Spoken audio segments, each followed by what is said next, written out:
गोव्याच्या रसिकांपुढे का नाटक करायला नेहमीच आवडायचं ह्याच्या आधी. आता मी सिनेमा घेऊन आलोय. मराठी माणसांना किंवा मराठी कल्चरला, मराठी कलाकृतींना गोव्याने नेहमीच आपलंसं केलंय. नाही, माझं एकतर गोव्याबरोबर खूप जुनं नातं आहे आणि आज गोव्यातल्या तुम्ही लोकांनी आम्हाला आमंत्रित केलं. पणजीला केलेत, म्हापशाला केलेत, डिचोलीला केलेत, सगळे मडगावला केलेत. गोव्यामध्ये नेहमीच मराठी सिनेमांना राजाश्रय आणि लोकाश्रय मिळालाय. जमिनीचं पोट फाडून इकडे खाणीची निर्मिती करून स्वतःचं पोट भरू नका. सगळ्यात आधी मी पहिल्यांदाच गोवन इंटरव्ह्यू देते. मराठी चित्रपटामध्ये काम केलं, त्यासोबत तुम्ही पुण्याचे आहेत आणि तुम्हाला ही संधी मिळाली. तुम्ही कधी दशावतार फॉर्म पाहिला आहे का? त्यांचं एक डायलॉग, मी अमर झालो म्हणता पळय, ते हे दिलीप प्रभावळकर. दशावतार जो चित्रपट सध्या महाराष्ट्रात तशेंच पुराय देशभर गाजत आसा, तो महाराष्ट्रातलो एक बरो असो फामाद चित्रपट सध्या गोंयांत लागिल्लो आसा आणि हो चित्रपट गोंयकारांबरोबर पळोवपा खातीर ह्या पिक्चरांतले कलाकार ताचे क्रीव हांगासर पणजे आयनॉक्सात आयले. मुखेलमंत्री दोतोर प्रमोद सावंत हांच्या वांगडा बसून तांच्यांनी हो चित्रपटाचो आस्वाद घेतलो. हो चित्रपट खरें म्हटल्यार आपल्या लोकसंस्कृती बरोबर पर्यावरण संवर्धनाचो एक मेसेज दिता. आपली लोककला, आपली संस्कृती कशी सांबाळची एक बरो उत्तम असो संदेश ह्या पिक्चरांतल्यान लोकां मेरेन पावता. ह्या पिक्चरांतले जे कितें तांचे अनुभव आसा कलाकारांचे, ज्यांच्यांनी हांगासर उपस्थिती लायला, तांच्या बरोबर भासाभास करुया आणि तांचें मत तुमच्या मेरेन पावपाचो एक यत्न करुया. सध्या पुराय महाराष्ट्रात जे दशावतार हे चित्रपट धूम गाजयता, त्या चित्रपटात भूमिका वजेल्ले आमच्या बरोबर आसा दिलीप प्रभावळकर सर. आमी तांच्या कडल्यान जाणून घेवया सध्या गोंयांत त्यांच्यांनी हे चित्रपट पळयल्ले आसा. आमच्या गोंयच्या जनते वांगडा, गोंयच्या रसिकां वांगडा मुखेलमंत्री दोतोर प्रमोद सावंत हे लेगीत तांच्या सायडीक बसले आणि ह्या पिक्चराचो आस्वाद घेतलो. सर, कसं वाटतंय गोवेकरांसोबत हा चित्रपट गोव्यामध्ये पहा? मला गोव्याच्या रसिकांपुढे का नाटक करायला नेहमीच आवडायचं ह्याच्या आधी. आता मी सिनेमा घेऊन आलोय. कारण नाटकाचे मी खूप प्रयोग केले, सगळ्या बऱ्याच तुमच्या सिटीजमध्ये केलेत. पणजीला केलेत, म्हापशाला केलेत, डिचोलीला केलेत, सगळे मडगावला केलेत, खूप ठिकाणी फोंड्याला केलेत, सगळ्या ठिकाणी प्रयोग केलेत. तर आता हा सिनेमा घेऊन आलोय, हा म्हणजे काय त्याला मॅग्नम ओपस म्हणतात तसं आहे. म्हणजे खूप इतका चॅलेंजिंग आणि इतका डिमांडिंग आणि इतका क्रुशियल आणि इतका इम्पॉर्टंट रोल मी याच्या आधी केला नव्हता. आणि फिजिकली, मेंटली, इमोशनली टॅक्सिंग आहे. म्हणजे खूप अगदी चॅलेंज हे तिन्ही गोष्टीचं आहे. फिजिकलसुद्धा याच्यामध्ये बऱ्याच गोष्टी आहेत. म्हणजे मला जंगलातनं पळायला लागले, कोकणातल्या जंगलातनं. पाण्यात पोहलोय मी, स्विमिंग केले, ते पण खाडीच्या पाण्यात, डीप वॉटरमध्ये, उथळ पाण्यामध्ये, अंडर वॉटर सीन्स केलेत. त्याच्यामुळे हे सगळे एक तुमची फिजिकल एक टेस्ट होती त्याच्यामध्ये आणि मेंटल पण टेस्ट होती. म्हणजे तुला ते बेरिंग बाबुलीचं पकडून, ओल्ड आर्टिस्ट, दशावतारी आर्टिस्ट, त्याचं बेरिंग पकडून, आणि मग transformation was very challenging for an actor in me. ते ट्रान्सफॉर्मेशन त्याचं जे होतं, मी तो एरवीचा असं खूप गरीब असा खूप थकलेला असा बाबुली आहे, पण तो तिथे गेला स्टेजवर की तो त्या अवतारामध्ये जातो, विष्णूच्या अवतारांमध्ये.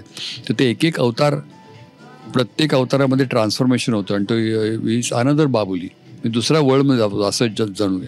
तर ते ॲक्टरला खूप चॅलेंजिंग होतं. तर तो स्कोप मला सुबोध खानोलकरनी या सिनेमामध्ये दिला असं मला वाटतं. तर मला एक्सपेक्टेशन ज्या होत्या, अपेक्षा होत्या, त्याच्यापेक्षा खूपच जास्ती हा रिसीव्ह झाला माझा रोलसुद्धा. निश्चित, म्हणजे दिलीप प्रभावळकर हे साधारणतः 80 वर्षाच्या वयर गेलेले आसा न्ही सर. 80 वर्षाच्या उपरांत सुद्धा ज्या तरेन तांच्यांनी ही एक्शन दाखयल्ली आसा त्या खातीर तांचे विशेष कौतुक आसात. पूण दशावतार म्हटल्या उपरांत तांची ते खरेंच अभिनयात दशावतार आसा. म्हटल्यार रंगमंच आसूं, नाटक, त्याच बरोबर सिनेमान वेगवेगळे त्यांचे कॅरेक्टर्स जे आम्ही लहानपणापासून बघत आलोय सर तुम्हाला. म्हणजे तुमचा जो चौकट राजातलं हा मी असा कसा वेगळा वेगळा, म्हणजे खरंच हा दशावतार तुम्ही आज तुम्हाला अशी संधी मिळाली की दशावतार हे एका चित्रपटात. बरोबर, अगदी बरोबर. एकाच चित्रपटामध्ये असे वेगवेगळे अवतार बघायला मिळाले आणि प्रत्येक अवताराचं चॅलेंज वेगळं होतं, आव्हान वेगळं होतं. त्याच्यामध्ये मला खूप मजा आली करताना. आणि नेहमीप्रमाणे मी खूप प्रयत्नपूर्वक कष्ट घेऊन, मेहनत करून, तयारी करून प्रत्येक रोल केला. तो कसा रिसीव्ह होईल, कसा स्वीकारला जाईल हे आपल्याला आधी कळत नाही.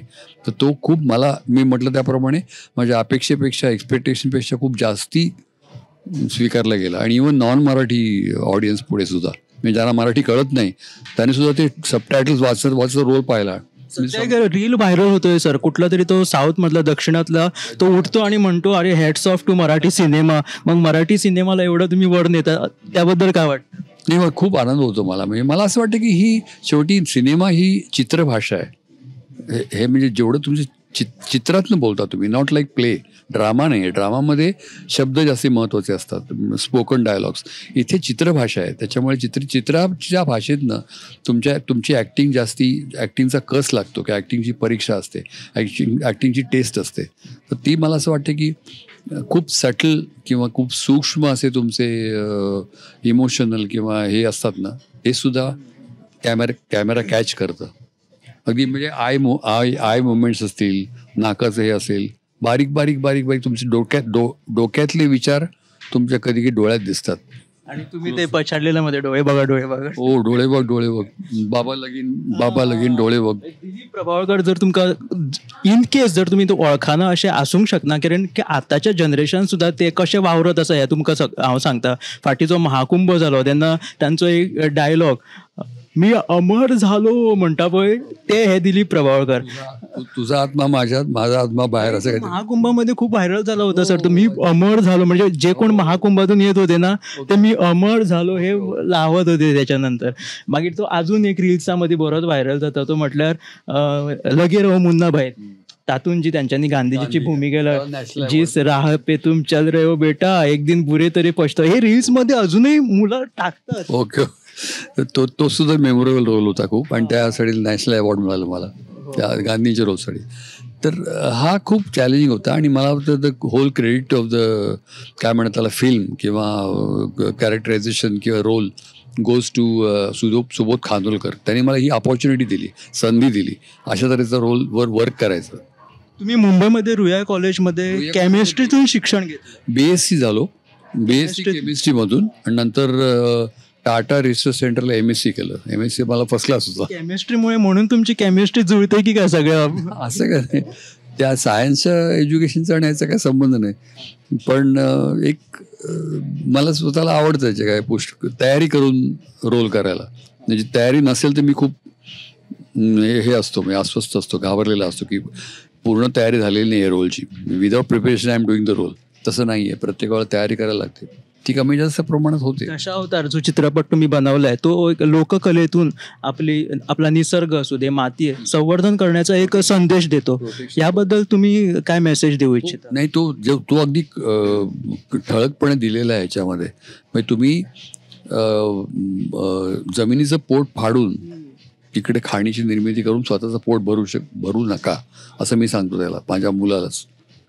तर त्याच्यामुळे हे एन्व्हायरमेंट जे आहे, पर्यावरण निसर्ग याची जपणूक करणं, यांना जपणं आणि आपलं निसर्ग हे खूप महत्त्वाचं आहे. असं हे कोकण का सगळीकडेच, म्हणजे गोवा काय सगळीकडे, प्रत्येक भागात हे महत्त्वाचं आहे असं मला वाटतं. आणि आताच्या ह्या काळात ह्या जनरेशनमध्ये खूप हे महत्त्वाचं आहे हा संदेश. आणि असा चित्रपट त्यांनी बनवला आणि त्यांनी गोंयान येऊन हो पिक्चर पळयलो, त्या खातीर त्यांचे खूप खूप विशेष आभार.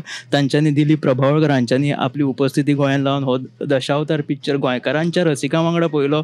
मुख्यमंत्री दोतोर प्रमोद सावंतांच्या त्यांच्या वांगडा बसून हो पिक्चर पळयलो. तुमी लेगीत हो पिक्चर पळयात. एक बरो संदेश दिवपी, पर्यावरण संवर्धन करपाचो मेसेज दिवपी असो विषय ह्या पिक्चरान आसा. कसा अनुभव होता गोवेकरांसोबत हा चित्रपट पाहण्याचा? आमच्या दिग्दर्शकाने इथल्या प्रेक्षकांसमोर एक खूप छान वाक्य म्हटलं की गोव्यामध्ये नेहमीच मराठी सिनेमांना राजाश्रय आणि लोकाश्रय मिळालाय. तर मला वाटतं तीच भावना आहे. गोव्यामध्ये फिल्म फेस्टिवल देखील भरतात ज्याच्यामध्ये अनेक मराठी सिनेमे पहिल्यांदा दाखवले जातात. आणि मराठी माणसांना किंवा मराठी कल्चरला, मराठी कलाकृतींना गोव्याने नेहमीच आपलंसं केलंय. तर दशावतार सुद्धा याला काही अपवाद नाही. पण दशावतारला गोव्यामध्ये खूप जास्त रिस्पॉन्स मिळतो हे बघून खूप छान वाटतंय. आणि आज तर दस्तूर खुद्द CM साहेबांसोबत आम्हाला शो पाहायला मिळाला, त्यांच्याशी इंटरॅक्ट करायला मिळालं. या निमित्ताने आम्हाला जास्तीत जास्त लोकांपर्यंत हा सिनेमा पोहोचवायचा आहे. तर त्यामध्ये CM साहेबांचा एक हातभार लागेल किंवा त्यांची मदत होईल अशी आमची इच्छा होती. आणि त्यांनी प्रचंड छान कोऑपरेट करून किंवा खूप छान आमचं वेलकम केलं. बऱ्याचदा असं होतं ना की आपल्याला असं वाटतं की आपण यांना बोलवतो पण सगळेच राजकारणी नेहमीच व्यस्त असतात किंवा ते खूप ऑक्युपाईड असतात. तर असं होतं बऱ्याचदा की बऱ्याचदा त्यांना पूर्ण सिनेमा बघणं शक्य होत नाही. पण दशावतारच्या पहिल्या मिनिटापासून सीएम साहेब बसलेले आहेत सिनेमा बघत आणि त्याचा आम्हाला प्रचंड आनंद होतोय. आय थिंक इथेच सिनेमा जिंकलाय आणि असाच दशावतार पसरत राहावा गोवा, महाराष्ट्र, भारतभर, जगभर. प्रियदर्शनी इंदलकर ही महाराष्ट्राची अशी अभिनेत्री असा जी महाराष्ट्राची हास्य जत्रा जी सगळे लोक तांकां पसंती दिता तातूंत ते वेगवेगळे रोल करत असता, लोकांक हासयत असता. त्याचबरोबर ती फुलराणी हा पण चित्रपट तिने मागे केला होता जो प्रचंड गाजला. ह्या चित्रपटामध्ये दशावतारामध्ये अशी तुम्हाला कोणती चॅलेंज वाटली? कारण की तुम्ही हसवणारे तुम्ही पात्र साकारत असता, मग ह्यात काय चॅलेंज होते, आव्हान होतं एक वेगळं? सगळ्यात आधी मी पहिल्यांदाच गोवन इंटरव्ह्यू देतेय, तर मला खूपच छान वाटतं वेगळ्या भाषेचा इंटरव्ह्यू करताना. आणि मला वाईटही वाटते की मला ही भाषा येत नाही, त्यामुळे मला मराठीतच बोलावं लागतंय. अर्थात प्रत्येक भूमिकेत काहीतरी चॅलेंजिंग असतंच. ह्यात चॅलेंजिंग असं होतं की मी पुण्याची आहे, मी अजिबात कोकणाची नाही किंवा माझा कोकण पट्टीशी काही संबंध नाही. तसा मला समुद्र खूप आवडतो, मला ह्या किनार किंवा कोकण साईड मला खूप आवडतं, पण कधी संबंध आला नाही. तर तिथला संबंध नसतानाही तिथली व्यक्ती वाटणं हे माझ्यासाठी खूप चॅलेंजिंग होतं. आणि म्हणजे वंदना हे पात्र मालवणी बोलत नाही, कोकणी बोलत नाही. ती सोमण मास्तरांची मुलगी आहे, त्यामुळे तिच्या तोंडी टिपिकल मालवणी भाषा आपल्याला ऐकायला मिळत नाही सिनेमात. पण तरी सुद्धा ती तिथली वाटली पाहिजे. तर हे माझ्यासमोर जरा आव्हानात्मक होतं. ती शहरी वाटता कामा नये, कारण की माझ्या बोलण्यामध्ये किंवा माझ्या हसण्यामध्ये सहज शहरीपणा येऊ शकतो. तर हे खूप मोठं आव्हान होतं. आणि त्याचबरोबर खूप जास्त धावपळ सुरू होती माझी या सिनेमाच्या चित्रीकरणाच्या दरम्यान, कारण तेव्हा मी विजय केंकरेंसोबतचं एक नाटक करत होते, त्यांनी दिग्दर्शित केलेलं, जे सुद्धा सिनेमात आहेत. तर ते नाटक, हास्य जत्रा आणि सिनेमाचं शूट हे तिन्ही मॅनेज करता करता माझी खूप धावपळ चालू होती, प्रवास चालू होता.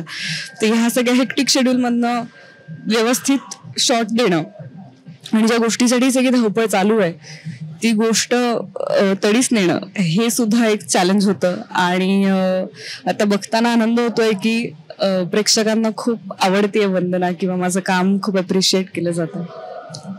विजय केंकरेंचा तुम्ही उल्लेख केला, मला अभिमानाने सांगावं असं वाटेल की विजय केंकरे हे गोव्याच्या मातीतले आहेत आणि त्यांनी छान इथेही कामं केलेली आहेत. त्यामुळे आम्हाला त्यांचा अभिमान आहे आणि ते महाराष्ट्रात एक दिग्दर्शक म्हणून वावरतात. मला एक पर्सनल क्वेश्चन तुम्हाला विचारायचा होता. तुम्ही दशावतार ह्या मराठी चित्रपटामध्ये काम केलं, त्यासोबत तुम्ही पुण्याचे आहेत आणि तुम्हाला ही संधी मिळाली. तुम्ही कधी दशावतार फॉर्म पाहिला आहे का? मी पाहिला नव्हता याआधी. मी त्याचे व्हिडिओज पाहिले होते जे युट्यूबवर अवेलेबल आहेत, किंवा त्याची थिअरी माहिती होती, अभ्यासली गेली होती इंजिनिअरिंगच्या काळात की काय असतो प्रकार, त्याच्यातनं काय सांगितलं जातं. मग यक्षगान असेल, दशावतार असेल, किंवा मला वाटतं हा जो सगळा भारताचा किनारा भाग आहे तिकडे सगळीकडेच रिच लोककलेची परंपरा आहे. तर त्यांचा थिअरॉटिकल अभ्यास माहीत होता, पण पहिल्यांदा मी लाईव्ह दशावतार या सिनेमाच्या निमित्तानेच बघितलं आणि इट इज म्हणजे तो एक वेगळाच अनुभव आहे. मी खरं सांगायचं तर आणखीन असा पूर्ण दशावतारी परफॉर्मन्स मी पाहिला नाहीये, म्हणजे स्टार्ट टू एंड जो रात्रभर चालतो. तर कधीतरी तो बघण्याचाही योग यावा आणि आता तोही बघावा अशी इच्छा होतीये. पण जेवढं काही बघितलंय किंवा त्या कलाकारांना भेटणं झालं या सिनेमाच्या निमित्ताने, तर ते सगळंच खूप रोमांचक होतं आणि खूप एक्साइटिंग होतं. दशावताराचा एक समृद्धपणा तिथे गावात जाऊन बघणे हे खूप वेगळं आहे, कारण ही गावची श्रीमंती आहे. ते कलाकार फक्त त्या व्यासपीठावरती किंवा रंगमंचावरती फक्त नाटक सादरीकरण नाही करत, त्यामध्ये लोकांचाही सहभाग असतो. देवळात येऊन जे गावकरी जमतात, म्हणजे ते केवढं मोठं थिएटर आहे, जे श्रीमंती आहे खरी म्हणजे गावची. आणि इथे एक एक तिकीट विकण्यासाठी किंवा एक एक सीट भरण्यासाठी लोकांना आवाहन करायला लागतं. पण दशावतारी हे इन ऑल टुगेदर एक वेगळंच कल्चर आहे, ज्याच्यामध्ये ते इंटरडिपेंडंट आहे, कोणीच कोणापेक्षा मोठं नाहीये त्या कलेमध्ये. आणि प्रचंड श्रद्धा आहे दशावतारी कलाकारांची. एकतर त्यांच्या कलेवर खूप श्रद्धा आहे आणि ते देवाचं काम आहे असं ते म्हणतात. ही देवाची कला आहे. जसं दशावतारमध्ये पण हे वाक्य आहे की दशावतार सोडलं तर रामेश्वर नाराज नाही होणार का. तर कुठेतरी त्याच्यामध्ये दैवत्व पण आहे. जे काय म्हणतात, जे सायन्स किंवा सेन बुद्धीच्या खूप पलीकडचं काहीतरी आहे, जी अनुभवण्याची गोष्ट, जी अभ्यासण्याची गोष्ट नाहीये, तर ते पण दशावतार या प्रकारामध्ये आहे. आणि एवढ्या पुराणाच्या कथा सगळ्या कलाकारांना पाठ असतात, ते इम्प्रोवाइज करतात. बरं, वाक्य इम्प्रोवाइज करणं समजू शकतो, पण ते गाणी पण इम्प्रोवाइज करतात. म्हणजे त्याच्यामध्ये ते म्युझिक सोबतचं त्यांचं इंटरॅक्शन पण इम्प्रोवाइज करतात. तर हे फारच शिकण्यासारखं आणि खूप प्रेरणादायी आहे. फक्त त्यांच्यामध्ये हे कॅरेक्टर भिनलेलं नसतं, तर ते ना आपल्या म्हणजे जे प्रेक्षक आहे त्याला पण सामावून घेतात आणि ते पण त्याच्यामध्ये मग्न लीन झालेले असतात. तर मी तुम्हाला सांगेन की मी जरी मूळचा गोव्याचा असलो तरी माझी आई जी आहे ती कुडाळची आहे, कोकणातली आहे. त्यामुळे मी हा अनुभव प्रत्यक्ष अनुभवलेला आहे दशावतारी. त्यामुळे मी तुम्हाला सांगेन की कधीतरी तुम्ही दशावतार हा गावातल्या देवळात जाऊन त्या सभागृहात पहा. अगदी ते तुम्ही प्रत्यक्षात पाहिल्यासारखं वाटतं. म्हणून याच माध्यमात त्या लोकांना एक आव्हान करतात की दशावतार, आम्ही जे गोंयांत मोचमाटकर म्हणतो आम्ही त्याला, त्यांची नाटकं तर तुम्ही पळयात. एक वेगळो अनुभव असता जो तुम्ही पैशांनी विकत घेवपाक शकना. आणि मुळात जुन्या काळात आता भरतनाट्यम असेल किंवा कुठलेही जे शास्त्रीय संगीत किंवा कला प्रकार आपण म्हणू, ते सुरुवातीपासून देवळातच व्हायचे. नंतर ते रंगमंच, थिएटर्स हे सगळे झाले. पण दशावतार मला वाटतं हा एकमेव प्रकार आहे महाराष्ट्रातला जो अजूनही देवळातच होतो किंवा देवळाच्याच परिसरात तो होतो. तुम्ही कलाकार आहात म्हणून मी तुम्हाला सांगतोय मॅडम, आता तुम्ही कलाकार म्हणजे तुम्हाला मोठमोठे सेट लागतात, रंगरंगोटी लागते, पण ते ना देवळाच्या मागे स्वतः रंग करतात. आणि जेव्हा ते अभिनय करतात प्रत्यक्षात तुम्हाला असं वाटतं की हे साक्षात आपल्या समोर घडतंय. म्हणजे त्याची किती कौतुकास्पद त्यांचं कार्य आहे. खूपच कौतुकास्पद आहे. मेक बिलीव्ह ज्या गोष्टीवरती अनेक पाश्चात्य थिएटर काय म्हणता येईल, थिएटरमध्ये संशोधन करणाऱ्या लोकांनी अनेक थिअरीज लिहिल्या.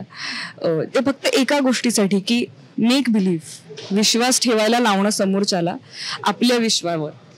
तर ही गोष्ट यांना कोणी अशी शिकवली नाहीये, पण ती दशावतारी कलाकारांमध्ये म्हणजे ती उपजत आहे असं म्हणता येईल. की ते फक्त बोट दाखवतात आणि आपल्याला पर्वत दिसतो, ते फक्त बोट दाखवतात आणि आपल्याला दिसते की अख्खी लंका जाळली गेलीये.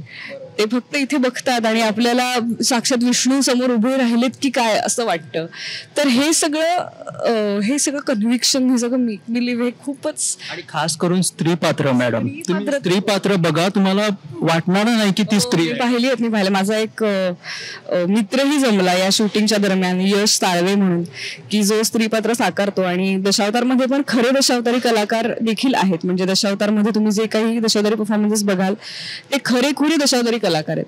ते पुणे मुंबईचे कलाकार नाही आहेत, ते कोकणातलेच आहेत. आणि दशावतारी कलाकारांना या सिनेमात वेगवेगळ्या भूमिका देखील आहेत. म्हणजे दशावतारी कलाकार सोडून, कारण त्यांचं असं वाटतं की आम्हाला वेगळं काहीतरी करायचं आहे आम्ही जे करतो त्याच्यापेक्षा. तर आमच्या दिग्दर्शकाने त्यांना खूप वेगळ्या भूमिकेमध्ये या चित्रपटातनं समोर आणलंय की तुम्ही ओळखू शकणार नाही की हे दशावतारी कलाकार आहे. इतकी सुंदर त्यांनी कामं केलेली आहेत. म्हणजे लाऊड अभिनय आपण म्हणतो, पण तेवढंच सटल काम त्यांनी सिनेमात सुद्धा केलेलं आहे. त्यामुळे खरंच खूप टॅलेंट हे दडलंय कोकणात आणि त्याची प्रचिती या सिनेमाच्या शूटिंगच्या दरम्यान आली. तेच दशावताराचं मेन हे आहे, लार्जर दॅन लाईफ असतं, तेच आपल्याला असं भावतं, ते खरोखर वाटू लागतं. ह्यात कला आणि त्याचसोबत आपल्या म्हणजे दशावतार चित्रपटामध्ये कला आणि आपल्या मातीचा एक संदेश देणारा एक थीम आहे याच्या. सो ह्याच्यावरती तुमचं काय म्हणणं आहे?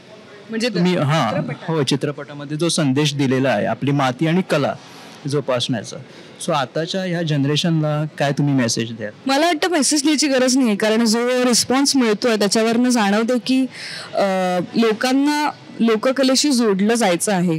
किंवा आता थिएटरमध्ये पण जो रिस्पॉन्स येतोय सगळ्या लोककलेच्या परफॉर्मन्सेसना, तिथेही जाणवते की आपल्याला आपल्या मुळांशी जाण्याची गरज आहे. आणि ती प्रत्येकाला वाटतेय, प्रत्येक जण ओढावलं जातोय. कोणीच इन्फ्लुएन्स्ड कलाकृतींपेक्षा जास्त कल लोकांचा हा रूटेड कलाकृतींकडे दिसतोय.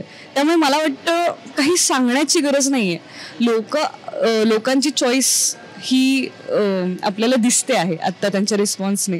आणि बस म्हणजे चांगली गोष्ट आहे. जे आपल्याला सिनेमातनं म्हणायचं आहे ते ऑलरेडी घडताना दिसतंय.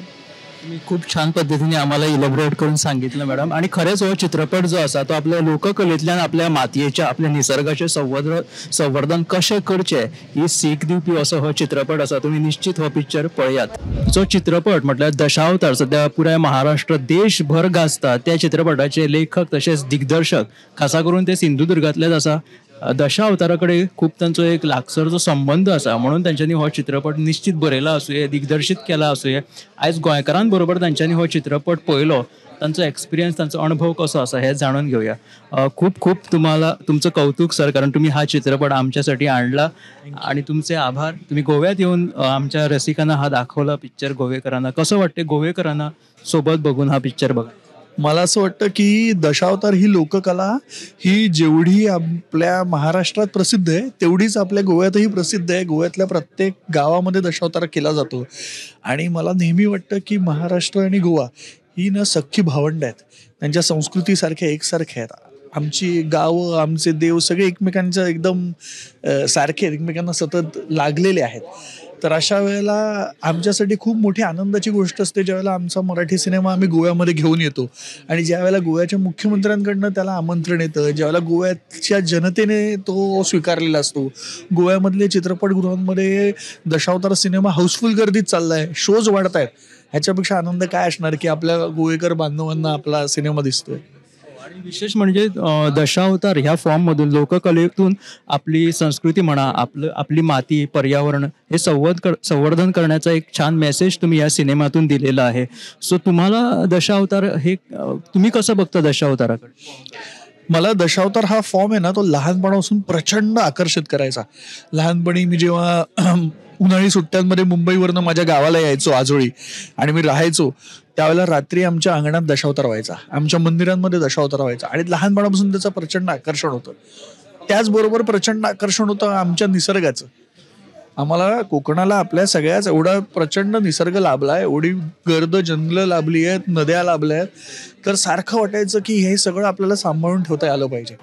मग कधीतरी ज्या वेळेला असं दिसायला लागलं की नाही याच्यावर कुठेतरी घाला घातला जातोय किंवा ते कुठेतरी आता इम्बॅलन्स व्हायला लागलंय, त्यावेळेला मग असं वाटलं की आपल्याला जर आपल्या कलाकृतीतनं याला काहीतरी त्याच्यावर उपाय सुचवता येत असेल तर आपण तो करणं आपलं बांधिलकी आपली. आणि म्हणून त्या गोष्टीतनं तो मी सुचवायचा प्रयत्न केला.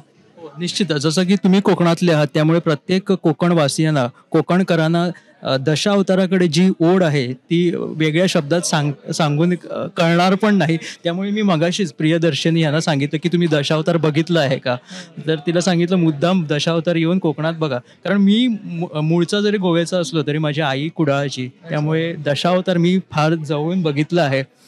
देवळाच्या सभागृहात प्रत्येक गावचे लोक येऊन बघतात तेव्हा ते नाटक जणू असं वाटतं की केवढी फार मोठी पर्वणी आपल्या लोकांसाठी. नाही, आणि दशावतार ही लोककला म्हणजे काय नाही आहे त्याच्यामध्ये उत्तम वेशभूषा आहेत, त्याच्यात उत्तम मेकअप्स आहेत, त्याच्यात उत्तम क्लासिकल बेस्ड गाणी आहेत, त्याच्यात लढाई असते, त्याच्यात संवादांची जुगलबंदी असते, बरंच स्क्रिप्ट नसतं लिखित. तर एवढं सगळं असलेला आपला दशावतार आहे आणि तो आपण फक्त सिंधुदुर्ग गोवापर्यंत मर्यादित ठेवतोय. माझी इच्छा हीच होती की या दशावतारी लोककलेला चित्रपटाच्या माध्यमातून अख्ख्या महाराष्ट्रातच नाही तर देशभरात, जगभरात पोहोचवता यावं. आणि तुम्ही ज्या प्रकारे दशावतार हाताशी घेऊन म्हणजे कर्नाटकात कसं कांतारा त्याची आपली लोककला हाताशी धरून पर्यावरण संवर्धन करण्याचा जसा एक संदेश दिला तसाच हा दशावतारातून तुम्ही मांडण्याचा प्रयत्न केला आहे. सो तुमचा हा उपक्रम किंवा तुम्ही जो बिडा उचलला तो खूप कौतुकास्पद आहे सर. थँक्यू. मला असं वाटतं की आपली ही जी सगळी कोकण किनारपट्टी आहे ना त्या अख्ख्या कोकण किनारपट्टीला प्रचंड निसर्ग लाभला आणि प्रचंड लोककला लाभल्या आहेत आणि त्या सगळ्यातनं काही ना काहीतरी साधर्म्य आहे. त्यामुळे आपल्यासारख्या लोकांना आपला निसर्ग जपण्यासाठी आणि आपल्या लोककला जपण्यासाठी कारणं हवी असतात. ती कशी आपण शोधायची आणि कसं त्याच्याभोवती घट्ट त्याला बिलगून आपली गोष्ट सांगायची याचा प्रयत्न असतो, जो आम्ही इकडे केला. रिषभ शेट्टी सरांनी तिकडे कांतारामधून केला, अजून कुठेतरी मल्याळम सिनेमांमध्ये तो कथकलीच्या स्वरूपात होईल. आणि हे सार्वत्रिक विषय आहे, म्हणजे विदर्भाच्या जंगलांमध्ये कदाचित झाडेपट्टीतनं होईल, ॲमेझॉनच्या खोऱ्यात कदाचित तिकडच्या लोककलेतनं होईल.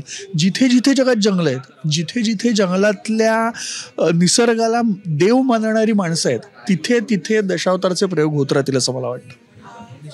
एक बरो फुडाकार घेवन आपल्या लोककलेक हाताशी घेवन तांच्यांनी कशा तरेन पर्यावरण संवर्धन करपाचो एक मेसेज ह्या चित्रपटांतल्यान लेखक दिग्दर्शक ह्या नात्यान तांच्यांनी दिलेलो आसा. मुद्दाम हे पिक्चर तुम्ही वचून थिएटरांनी पळया.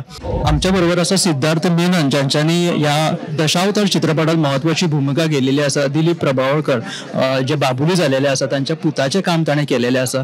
कोकणात येवन दशावतारात तांच्यांनी काम केल्या बद्दल कशें दिसता तांकां विचारुया. गोवेकरां सोबत तुम्ही पिक्चर बघितलंय आणि कोकणी रिलेटेड पिक्चर आहे दशावतार म्हटल्यानंतर कसं वाटतंय? नाही, माझं एकतर गोव्याबरोबर खूप जुनं नातं आहे माझ्या करिअरचं सुद्धा. कडे कला अकादमीला मी खूप नाटकं केली आहेत. त्या सेरेंडिपिटी फेस्टिवलमध्ये माझं एक नाटकही ओपन झालं होतं खूप वर्षांपूर्वी, कोविडच्या आधी. इफीला माझे काही सिनेमे वर्ल्ड प्रीमियर झाले त्या सिनेमांचं. तर गोवनकरांनी कायमच मला खूप प्रेम दिलेलं आहे. आणि अशी एक फिल्म जी आपल्या कोकणातली आहे, जी दशावतार परंपरावरती आहे, ते शूट करताना मला असं वाटलं की मी घरीच आहे. म्हणजे सगळे कौतुक करतात की तू कोकणातला नाहीये, पण तरी पण तू वाटलास. त्याचं कारण हे की मी इकडचाच आहे असंच वाटतं. तर आमच्या बरोबर असा रवी काळे, जे दशावतार ह्या चित्रपटात त्यांच्यानी काम केलेले असा. सरकार ह्या चित्रपटात त्यांची भूमिका सगळ्यांनी उकलून धरली. आज ते मराठीतल्या या चित्रपटातल्या लोकांसमोर येता. आज तुम्ही गोवेकरांसोबत पिक्चर बघितला, कसं वाटतंय सर? खूप खूप आनंद. आणि गोव्याला यायला नेहमी आवडतं, कोकणातच यायला आवडतं, तर गोवा पण आवडतो. आणि आज गोव्यातल्या तुम्ही लोकांनी आम्हाला आमंत्रित केलं आणि ह्या शोला इतका रिस्पॉन्स दिला आणि आम्हाला जो मान सन्मान दिला, त्याबद्दल संपूर्ण गोवेकरांचं आणि मुख्यमंत्री साहेबांचं आणि त्यांच्या मंत्रिमंडळाचं, आमदार आणि त्यांच्या सगळ्या मंडळींचं आम्ही खूप खूप धन्यवाद बोलतो त्यांना. तुम्ही फारशा तुमच्या भूमिका साऊथला करतात, मग हिंदी चित्रपटामध्ये सुद्धा काम केलेलं आहे, त्यामुळे लोकांना असं वाटतं की तुम्ही हिंदी कलाकार आहात की काय. आज तुम्ही प्रत्यक्षात मराठी बोलल्यानंतर आम्हाला असं वाटलं की तुम्ही आमचे आहात. दशावतारामध्ये तुम्ही काम करून गोवेकरांसोबत खास तुम्ही हा चित्रपट बघितला. तुम्ही गंभीर स्वरूपाच्या भूमिका साकारतात. ह्या चित्रपटामध्ये कोणती तुमची भूमिका आहे? आता ह्या चित्रपटामध्ये मी आबा तांडेल नावाचा जो गावचा प्रमुख असतो, एक सरपंच असतो, ती भूमिका आहे. आणि तो कसा एका चुकीच्या निर्णयामुळे तो ट्रॅपमध्ये सापडतो आणि त्याचा अंत काय होतो. तर हे जर तुम्हाला पाहिजे असेल तर थिएटरमध्ये जाऊन सिनेमा बघावा लागेल. त्यामुळे ज्यांनी पाहिला नाही त्यांनी थिएटरमध्ये येऊन नक्की पहा दशावतार, आणि आनंद येईल तुम्हाला. निश्चित सर. संस्कृती त्याचसोबत आपली निसर्ग, मग पर्यावरण सगळं जोपासण्याचं, संवर्धन करण्याचा एक खूप सुंदर असा मेसेज या चित्रपटातून दिलेला आहे. त्यामुळे हा पिक्चर तुम्ही निश्चित पळयात. आमच्या बरोबर असं सुनील तावडे, ज्यांका तुम्ही 4x4 हातून खूपदा पळयला आसतले. ह्या चित्रपटात त्यांच्यानी काम केलेल्या दशावतार चित्रपटात. सो त्यांचा अनुभव गोंयकारां वांगडा पिक्चर पळोवपाचो कसो आसा ते विचारूया. गोवेकरांसोबत पिक्चर बघून कसं वाटलं? छान वाटलं. मी त्यांचा रिस्पॉन्स बघता लोकांना दशावतार या आपल्या कला प्रकाराबद्दल लोकांना अजूनही आपुलकी आहे आणि आवर्जून लोक बघायला आलेत की दशावतार या कला प्रकारावर आधारित असा चित्रपट आहे. त्यामुळे एक मराठी अस्मिता जागृत ठेवण्याचा प्रयत्न जो गोव्यातल्या लोकांनी केला आहे त्याबद्दल मला आदरच आहे. 4x4 मध्ये तुम्ही लोकांना खूप हसवलं. गोवेकर सुद्धा तुम्हाला त्याच नजरेने हसवाल म्हणून बघता. आता तुम्ही पोलिसांची भूमिका साकारली आहे. सो हा तुमचं पात्र जे आहे ते कसं आहे? कसं आहे माहिती, थोडंसं निगेटिव्ह आहे आणि विनोदी पद्धतीने, म्हणजे मी विनोद करायला गेलो नाही, तो तसा घडत गेला. त्याच्या पात्राच्या स्वभावानुसार, त्याच्या बॉडी लँग्वेजमुळे ते काही विनोद निर्माण झाले आणि विनोदी ढंगाने तो विलन साकारलेला आहे. दशावतार हो चित्रपट गोंयांत लागल्या उपरांत गोंयच्या रसिकां वांगडा ह्या चित्रपटांतल्या कलाकारांनी हो चित्रपट पळयलो. मुख्यमंत्री दोतोर प्रमोद सावंत हे लेगीत हे चित्रपट पळोवपाक पुराय पिक्चर सोंपासर ते हांगासर उपस्थित रावले आणि हो जो चित्रपट कसो केलो, तांचे जे अनुभव आसा, त्याच बरोबर ह्या चित्रपटा फाटलो जो मेसेज आसा तो लोकां मेरेन पावपा खातीर कलाकारांनी आमच्या बरोबर भासाभास केली आणि एक बरोसो जो मेसेज आसा आपली लोककला संस्कृती तिगोवपाचो, त्याच बरोबर पर्यावरण, जर लोककला सांबाळटलो जाल्यार पर्यावरण तिगोवपाचो घेवप कितलो म्हत्वाचो आसा असो एक सुंदर मेसेज ह्या चित्रपटांतल्यान वयता. त्या बद्दल तांच्यांनी जागृताय केली आनी तुमच्या कडेन भासाभास केली. हे महाराष्ट्रांतले जे कलाकार आसा, दिग्गज कलाकार, हे स्पेशल गोंया आयले आनी आमच्या बरोबर तांच्यांनी भासाभास केली, तांचे अनुभव तुमच्या मेरेन पावयले. तुमकां ही कार्यावळ ह्या चित्रपटा निमतान आमी गोमंतक टीव्हीच्या माध्यमांतल्यान घडोवन हाडिल्ली तुमकां कशी दिसली हें निश्चित सांगा. कॅमेरामॅन यश आराडकर आसत, हांव गौरीश बामोणकर.